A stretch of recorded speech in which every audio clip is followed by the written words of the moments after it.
De retour dans le grand JT d'éducation, je suis ravie d'accueillir Nadège Larcher. Bonjour. Bonjour. Merci d'être avec nous. Vous venez nous présenter la collection Mes cahiers pour bien grandir. C'est absolument génial. C'est une série de magazines pour les 7-11 ans. Mais enfin, 7-11 ans, nous, on a tous adoré à la rédac. Hein. On les a tous franchement feuilletés. On a fait même plusieurs tests ensemble, enfin je vais vous raconter, mais... Les de grands enfants aussi. Hein. Oui, ça plaît beaucoup. Nous le restons. Donc voilà, donc on dit les enfants apprennent à découvrir leur intelligence, en l'occurrence pour celui-ci, à apprivoiser les changements pour celui-ci, à s'affranchir de la timidité et à prendre confiance en eux à travers des séries de quiz. Les quiz, on en est totalement fans. Tiens, regardez. Tous intelligents, c'est pour vous, Mickaël. Regardez.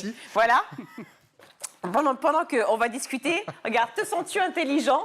Et tu vas répondre aux questions. Je fais un point dans 3 minutes pendant qu'il répond. Voilà. Je peux écrire dessus.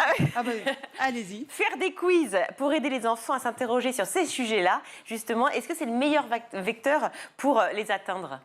Oui, parce que ça permet d'arriver de façon un peu détournée, en s'amusant. Ça permet aussi de répondre ensemble. Très souvent, les enfants, en même temps, disent « Allez, toi aussi, tu réponds, on va comparer. » Mais ils n'ont pas peur, en fait, en fonction de ce qu'ils ressentent ou ce qu'ils pensent. Peut-être qu'ils ne disent pas forcément la vérité, si. Là, les situations ne sont pas trop engageantes quand même. Hein. On a choisi des choses faciles. Et puis, ça permet après d'aller un peu plus loin et d'en discuter. Donc, généralement, non, c'est assez spontané. C'est ça, faire un quiz, finalement, c'est la meilleure façon de se découvrir. C'est ludique. Oui. Une façon d'appréhender un peu ses émotions aussi, j'imagine. Pour vous, en tant que psychologue, pour les parents, tant que pour les enfants, c'est une des bonnes façons de procéder. Oui, et puis surtout, ce qui est intéressant, c'est la discussion que ça va lancer et la façon dont on va aller au-delà de la première impression ou des apparences. Donc, c'est une bonne façon, mais c'est ce que nous, on aime faire sur la plage où on attrape le quiz de l'été pour savoir... Alors, je confirme, mais je trouve que ceux-ci sont beaucoup mieux. C'est-à-dire que si je dois recommander pour la plage, ça, franchement, appréhender les changements, on en vit tous beaucoup, notamment avec le Covid. Eh bien, ça y est, vous avez fini votre quiz, Chamika. On va voir les réponses. Franchement, c'est absolument génial parce que finalement, il y a des émotions qu'on ne gère pas forcément.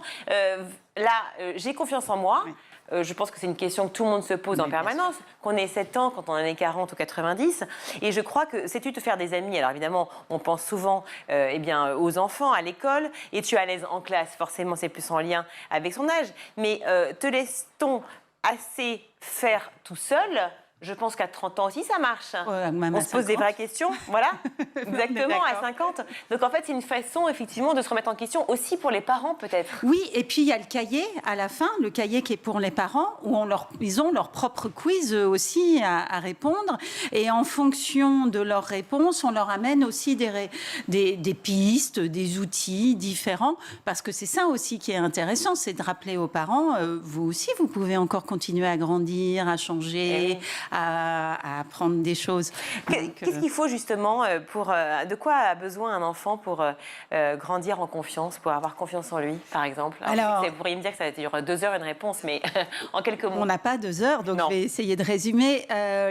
On confond, il a besoin de plusieurs choses, mais il va avoir besoin, pour faire rapide, il va avoir besoin d'amour, évidemment, d'un amour si possible inconditionnel, quelque chose qui lui dit... C'est pas de fait, les parents ne donnent pas un amour inconditionnel pour les enfants? Si, c'est ce qu'ils essaient de donner. Mais malheureusement, parfois, dans leur discours, dans leur approche, l'amour peut devenir conditionnel. Si tu as des bonnes notes, tu es formidable. Voilà, c'est ça. Si tu es gentil, je t'aime. Et c'est pas évidemment que les parents aiment de façon inconditionnelle. Mais malheureusement... Pas dans les mots. Pas dans les mots, pas dans les attitudes, parfois aussi. Donc, bien sûr, ça, c'est un élément important parce qu'un amour inconditionnel, ça va permettre à l'enfant de se dire « Ok, je suis aimable ». Ça veut dire « Je suis digne d'être aimé », mais ça veut dire aussi « Je suis aimable avec les autres ». Et ça, c'est très important. Après, il a besoin de feedback. Mais de feedback, de retour, voilà, de compliments et de critiques, parce qu'il en faut, mais ce que nous, on appelle descriptif. C'est-à-dire, c'est pas ce que tu es qui pose un problème, c'est ce que tu fais, ou ce que tu ne fais pas, ou ce que tu dis, ou ce que tu ne dis pas. Alors, c'est pas tu es flemmard et tu fous rien, c'est... Cette attitude est feignante. C'est pas t'es méchant, c'est ces mots sont méchants. Voilà, c'est le fait d'être sur le comportement et pas sur la personnalité. Donc ça, c'est un élément important. Et puis, il va avoir besoin d'essayer et de se tromper. Voilà, parce que c'est comme ça que notre cerveau apprend. en se trompant. Vous savez, à vous écouter, je me dis qu'en fait, les parents ont besoin finalement de prendre pas des cours, mais en tout cas de bons conseils avant même de devenir parents, parce que finalement, c'est très compliqué, on ne sait pas forcément tout ça. Non, on ne sait pas, mais ça existe. J'ai la chance d'avoir créé des ateliers avec mon associé qui est docteur. On a créé, ça fait 15 ans maintenant qu'on travaille dans ce domaine, et les livres sont très inspirés de nos ateliers, où on apprend aux parents réellement à communiquer, parce que c'est vrai, on a appris à parler, mais on n'a pas appris à communiquer. C'est beaucoup plus compliqué. Évidemment, c'est beaucoup plus compliqué. Voilà. Alors, nous, notre élève à nous, il est là, il est formidable, il s'appelle Michael Dorian. Je vous ai fait, vous m'en voulez pas, mais quand même. Mais non, mais évidemment, je sais que vous êtes intelligent, mais là, c'est pas la question de savoir s'il l'est. Non, mais d'ailleurs, oui. C'est te sens-tu intelligent? Voilà, c'est ça. Question toute la de nuance. perception. Ah oui, très importante. Voilà. Alors, donc, il a coché. Donc, dites-moi tout. Qu'est-ce que vous avez relevé? Je veux dire, alors moi, effectivement, j'ai plus de triangles. Et donc, ça veut dire quoi? Donc, triangle, tu sembles avoir une vision assez juste de toi-même. Tu reconnais facilement tes forces et ce que tu peux améliorer. Et surtout, tu sais que tu peux aller plus loin. Mais c'est tout moi. Ah ben. C'est fantastique. En fait, ce que vous décrivez, j'imagine que ce n'est jamais évidemment négatif, c'est toujours bienveillant. Et l'idée est de mieux se connaître finalement dans le ressenti. Aujourd'hui, on voit que pour aider les enfants à bien grandir, c'est très important de développer ce qu'on appelle leurs compétences psychosociales. Donc de développer pas seulement leurs connaissances, mais leur capacité à se connaître, à connaître leurs émotions, à savoir où sont aussi leurs limites, mais sans les voir comme un élément qui vient les écraser. Donc c'est ça l'objectif, c'est la même chose qu'on a fait dans la timidité. La timidité, on peut mettre plein de choses en réalité derrière la timidité. Il y a des enfants qui sont timides parce qu'ils n'osent pas s'affirmer, mais il y a des enfants qui peuvent paraître timides juste parce qu'ils ont besoin d'un temps d'observation avant d'aller voir les autres et avant de...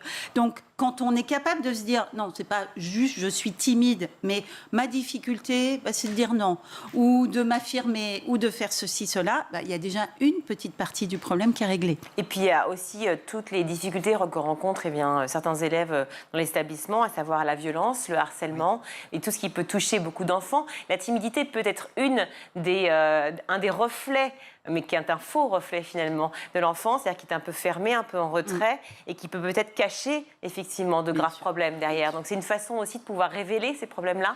En tout cas, c'est une façon peut-être d'écarter des choses qui pourraient être de l'ordre, on va dire entre guillemets, du typique ou du normal et d'essayer de se dire, tiens, là il y a quelque chose qui a l'air d'être plus profond et il va falloir accompagner et voir.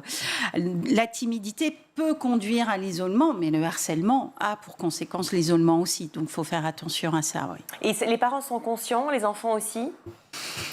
Alors, c'est difficile. C'est difficile parce que, par exemple, si on prend le thème du harcèlement, c'est quand même un sujet sur lequel on a encore plein d'idées préconçues, où on a quand même tendance à considérer que les harceleurs, c'est les méchants, les cibles, les victimes, c'est parce qu'il y a quelque chose en eux qui n'est pas normal.